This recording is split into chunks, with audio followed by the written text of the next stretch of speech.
Hi, welcome back. Today we're going to do another technique that again is one of my favourites, and probably of all the techniques out there, there's probably only 2 or 3 that I use consistently because I just like the finish that they give to us. So today we're going to do what we call Marvy Metalics wash, and this is the card that we're actually doing.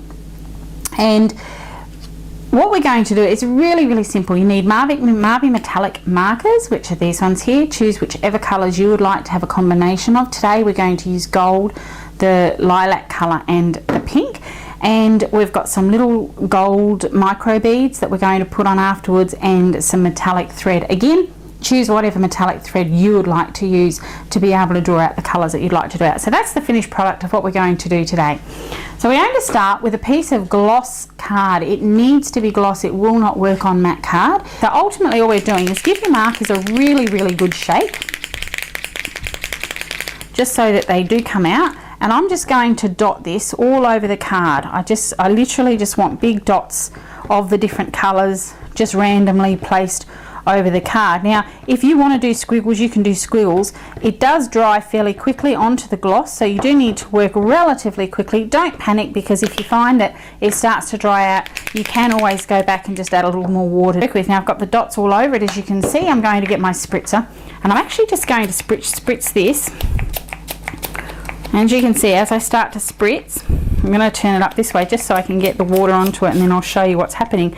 You can see it starts to move the colours around, and that's exactly what I want it to do. So I'm just going to make sure I've got plenty of water on there to spritz. Okay, and that's exactly what I want to happen, and I just want to keep rolling it round until I get the finished look that I'm happy with. Have plenty of paper towel here so that you can get your fingers dry. As you can see down this corner here, we need to get the colour moving down there a little bit. So what I'm actually going to do with that is hold that card and just spritz that a little bit more, just to try and get it. There we go. And it just makes the colour just move on down before we work with it. And I just want to show you this little technique. If you want to, while it's still wet, you can actually sprinkle some gold beads onto it. And you see I'm just going to put these on one end because I don't want them on the other end. Put some gold beads onto it, and as that dries, that will adhere a little bit. You will still need to spray it with a fixative or hairspray. I use hairspray, but you can use a regular fixative if you want to seal those beads onto there once the entire piece is dry. And here's the piece that we're working with, and this is the piece that I had already pre-done. So as you can see, I had a little more blue in here because I worked with blue on this one, but that's just a choice of colours that we've used. And so we're going to work with this one today. Now I'm going to punch the corners. I've already got it cut to size to fit on the cardstock that I want at the end to have my finished product. So I'm going to punch the corners on this card. Once again, working with the thread, as we've said before, when we're using our double-sided tape, we do need put a little bit of tape on there so that we can actually fix it and fix the thread so that it doesn't move around too much, because it does tend to sort of move and then dislodge, and doesn't, in the end, the result that you get is not as nice and crisp as what you would like to have. So starting off with my thread that I'm using, I'm just using a multicolored copper gold thread. Again, use whatever you're comfortable using. I'm just going to fix it in the center. I'm going to walk up the thread up to the corner, and essentially what I want to do with this particular card is I don't want to just go across where the notches are in the corners here, as you can see. I want to go a little bit more randomly than that. So what I'm going to do is, as I go across the back, I'm going to make sure that I press that thread down onto a piece of the double-sided tape. Now you can see already that's a little bit loose here. See this? That's not going to work for me, so I need to make sure I go back, hold it firmly across the back and pull it up, and there we go.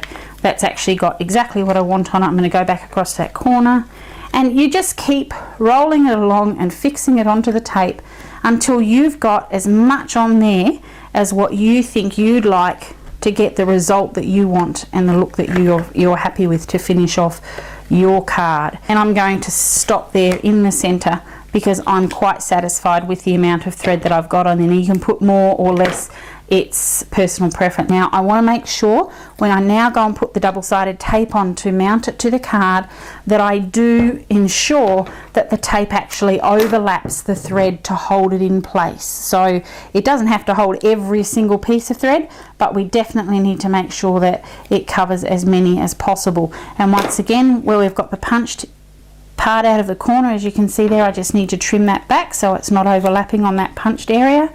Take that off, set it aside. A little bit more tape just to secure the thread, and also so that we actually do have some sticky area that will hold it to the base cardstock. And we're almost done. That's how quick and easy this particular card is.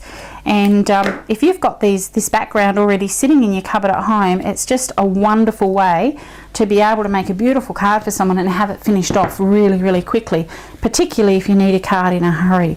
So once again, I'm just going to peel off the paper off the back of this.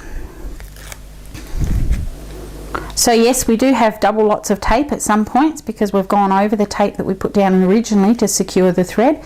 The tape that we've got down now is over the top of the thread, therefore it's held both underneath the thread and over the top. And as you can see, it's ready to go onto my cardstock. So I'll put my cardstock out flat, going to center.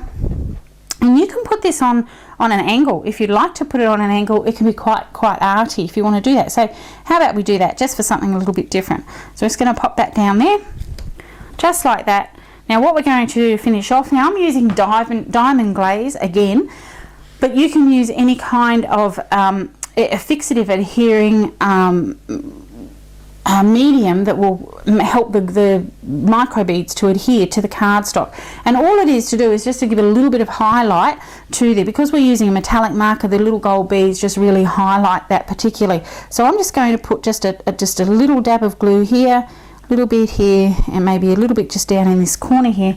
And I'm just going to use this skewer just to spread that out just a little bit so that I can get that where I want it. I'm going to drag it out in a bit of a Z down there and pull it through here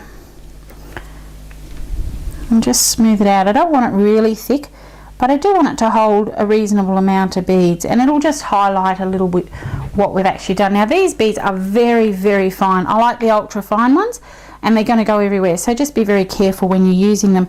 And I'm just going to just pop them down where I've placed those bits of glue, and as you can see, they go everywhere. It's not a problem. You can pick them up.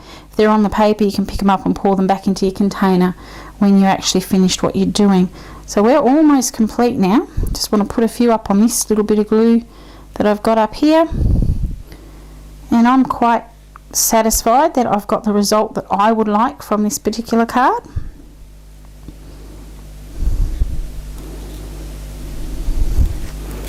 So I'm just going to shake that just to hold that down there. Get all those little beads back onto my background paper, and they're going to roll around a little bit. But there you go. That's the finished product, and it's as simple as that.